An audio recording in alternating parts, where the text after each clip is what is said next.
ପିଲାମାନଙ୍କୁ शुभेच्छा। आज विद्यालय चालना दिवस खाली दी पद कौची बापा माँ मैंने खाली बैग जो खाता पेनसिल रबर दौरान से भाविनी आमको बापा माँ मैंने खाली दौरान कि आम स्कूल जाऊँ से स्नेह श्रद्धा मो पिलाटी मु बहुत खरा वर्षा काकरे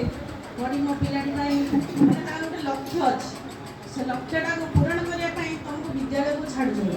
आज छोट रु बड़ को जा ठीक लक्ष्य स्थान जा ठीक रास्ता को चूज करवा जेकोसी कथा गोटे करवा 10 थर आगे भाबा यहाँ ठीक ना भूल प्रथम भाबा जदि निज मन को सेटा पाऊनी आम आम बड़ जी किसी उपदेश नेबा ये कार्यटा कले मु ठीक करुच्ची ना भूल करुच्ची सब एक कथा मन रखा आगू को पादे चलवा आगु पछक देखा मु ठीक पाद पकई आगू को ना भूल पाद पकाऊँच एक कथा मन रखा आ सब संस्कारटा को मन रखा आम खाता कलम सीना पढ़ुं किसी दिन गला खाता कलम लिभिज किंतु आमर संस्कारटा आम मरला पर्यंत रही आटा जी धारण कर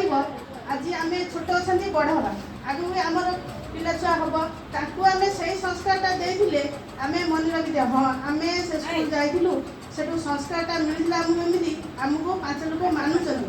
आमको मन रखी